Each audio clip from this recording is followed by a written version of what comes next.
Introducing the 32-valve, 280 horse. I'm going to be me as I am, and you can beat me or jail me or even kill me. But I am not going to be what you want me to be. I'm a black man born and raised in Mississippi. Ain't a damn thing you can tell me about struggle. What do you know about my... No, I know. I know. You're not an American. You're an African who happens to be an American. We didn't land on Plymouth Rock. Plymouth Rock landed on us. Stop and think about it. Who else could have played the controversial African-American leader, Malcolm X? For over a decade, Denzel Washington has expressed the rage and reality of people of color around the world. He's chosen the parts, but not the pressure. That has come in its own, and certainly would have been unforeseen early on. He grew up just a short commuter train ride from New York City, in the town of Mount Vernon. His father preached at the Pentecostal church, while his mother struggled to keep Denzel and his brother and sister on the straight and narrow. His parents divorced when he was 14, and after attending a mostly white prep school, Denzel enrolled in Fordham University in the Bronx. During a hiatus at a youth camp, he discovered theater. His rendition of Othello at Fordham got the attention of actor Jose Ferrer and various talent agents. And at age 22, he was cast in the TV movie Wilma. You know I love you, babe. Also in the film was actress Pauletta Pearson. Yes, honey. She had a small part in the movie, but would soon become the leading lady in his life. They married 6 years later. It wasn't television, however, that honed his instincts and kept him alive in the lean years. It was New York's thriving black theater. In 1981, he played Malcolm X for the first time off-Broadway in When the Chickens Came Home to Roost. Later that year, he landed his first feature. Hi, Daddy.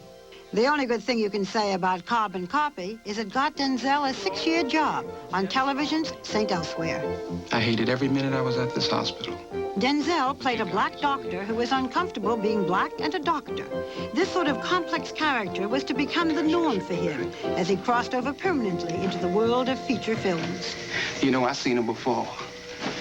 Yeah, we had him in Alabama. White man give him a little ass job as a servant. Then when the boss ain't looking, that old copycat nigga act like he the new boss. It started with a soldier's story, a whodunit in which Denzel ultimately did it. Then he played South African freedom fighter Stephen Biko in the film Cry Freedom. Everything, it seems, was a path to glory. Glory was an ensemble movie about a black regiment that fought during the Civil War. Denzel played a secondary character, but his defiance drives the film. 3 years ago, he took home an Oscar for Best Supporting Actor. Yeah, ran away when I was 12 years old. I ain't never looked back. What you doing since then? I run for president.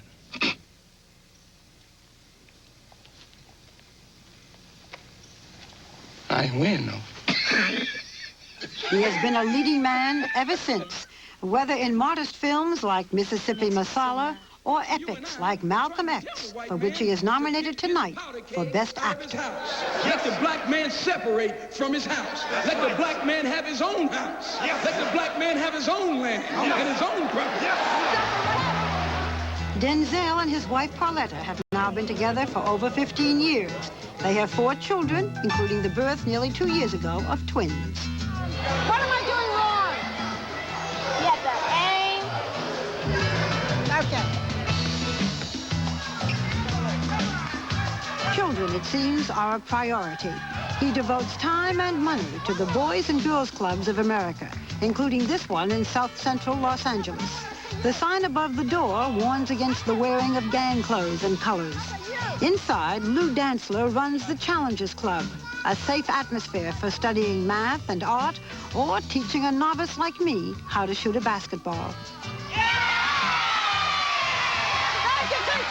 It was here, nestled amongst welcome signs, that we talked. An Academy Award nomination. Does that thrill you? Do you say, yeah, it would be nice, but what? You know, at the risk of sounding egotistical, I expected to get nominated. I didn't, you know, I would have been very surprised if I wasn't. Do you But to be expect very to honest, win? I would Yeah. like to win. You'd like to win. What do you think the odds are of your winning? I don't know what the odds are, but I looked at all the films. I've seen all the competition, and I know where I stand. I heard someone say it's a close race. I heard it today. I think they said it was a close race between Clint Eastwood and Al Pacino. Hey, I love Clint Eastwood. Nothing against Clint Eastwood. And Clint Eastwood has put in his time. And I think he deserves to win Best Director or whatever because he's put in his time. I would have something to say if he won. I'm not knocking the man, and he's great. He's great, and I've loved his movies and all of that. But, I'm an actor. I know what I like, and I've seen all the films. So as far as you're concerned, it's Al Pacino or Denzel Washington. Where do you stand? It's just us. Who's going to listen? Who's gonna listen? Al Who's Pacino's gonna know? not listening. Let me say this, I'm amazed he hasn't won. And I had to say to myself, if I was nominated 8 times and I hadn't won, would I be screaming racism, and would everybody else be screaming racism? And what does he scream? If you don't win, will you say racism? No. Okay. But Spike Lee was not nominated for Best Director, and Malcolm X was not nominated for Best Picture. And boy, it's an awful powerful picture. Let me tell you, Barbara, I've been in 4 films that have had multiple nominations. I believe 4. Soldier Story, Cry of Freedom, Glory, Malcolm X. You can add to that some other films with black themes, Color Purple, and I believe also Driving Miss Daisy. I believe, I'm not sure about my statistics here, but in none of those films was a director nominated. But the films were.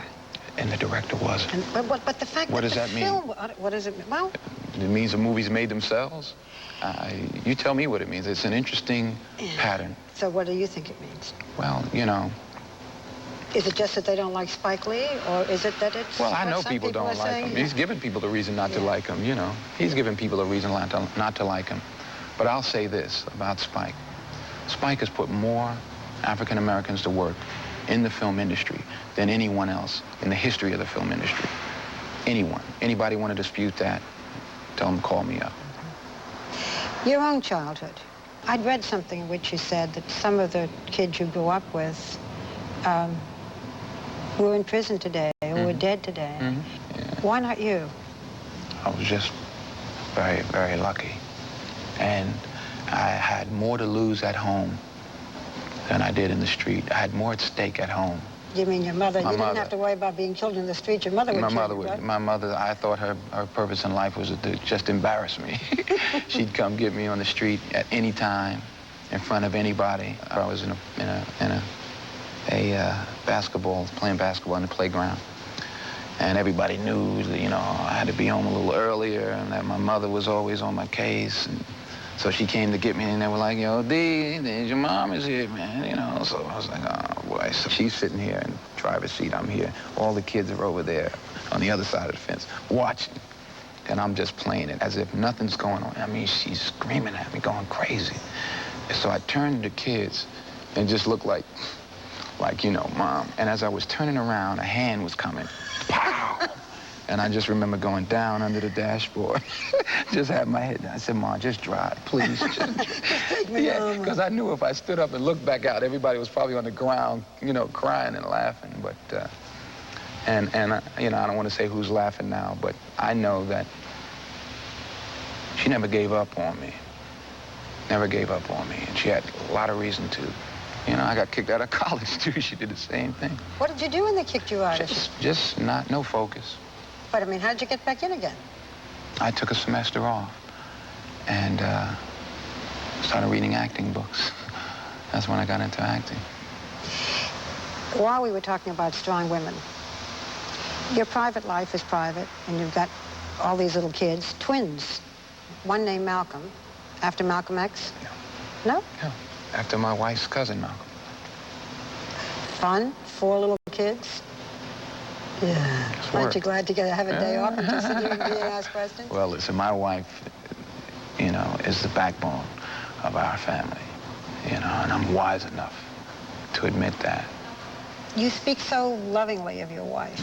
I'm not going to come back in 5 years and find out that you're not together. I got to have a little faith in someone. I'd never leave my wife, you know, and you know, I may give her a reason to leave me, but I'll never leave her. I won't leave her. No. We've known each other too long. We've been through too much, you know, and being a star and all of that, temptation's all around. It's all around, you know, and I haven't been perfect. I'll be quite candid about it. And What do you mean? Well, I just, you know, we've gone through ups and downs, and we're still together, you know, and we're best friends. When we talk about parts, most people don't know that your first, I guess that was the first play that came to people's notice, was Right, Malcolm X. right. It wasn't called Malcolm X. It was called When the Chickens Came Home to Roost. Yeah, a Malcolm X line. Right, Yeah. right. And I remember flipping through the script and saying, okay, Malcolm's in there a lot. That could be a good part. I mean, that was... No idea who he was, really. Just it was a Not good, really. meaty part. I And- found out, though, In doing the play? in doing the play, yeah. Did it change you then? Well, yes, immediately. And I think that, and again, I have to quote Malcolm X, you know, if you've been taught your entire life that you haven't done anything, that's what I've been taught in public schools. I wasn't taught anything about anybody African. So basically, I was taught I didn't do anything. Fact of the matter is, there's a heck of a lot of things we've done. That's one of the lessons I learned from Glory. It was never taught to me that 180,000 black men and women fought in the Civil War. How can that not be taught in public schools my whole lifetime? So what you try to do, it starts with self-esteem, thinking good of yourself. Right. But while we are talking about this business of self-esteem, then I get back to you. And that is, do you therefore, as one of the handful of really very successful African-American actors, feel that you must be a role model, must take particular kind of roles, that you're not free just to, I don't know, you know, do Yeah, something? there's a pressure there. It's interesting, you know, but, you know, when you pray for rain, you got to deal with the mud, too, right? And Denzel, if you don't win that Academy Award for Best Actor, what will you say to yourself? What will I say to myself, or what will I say about others? Okay, first give me what you say about, I'm so proud to be a part of this group, or what? Yeah. You know, there's a lot of sentiment for Al Pacino because he's never won before. So when I look at Al Pacino, and I know he's been nominated 8 times, and I know he's one of the reasons I became an actor. You know, when I look at Pacino and De Niro and Hoffman and James Earl Jones, those are the people I said, I want to be like them. When I didn't know what an actor was, because there was nobody in my family that was acting, I said, I want to be like him. I want to use my hands the way Pacino uses his hands. I want to use, you know, my voice the way James Earl Jones uses his, or be as intense as De Niro. So those guys are the reason I'm in the game. So I wouldn't be sad if he won. I want to win.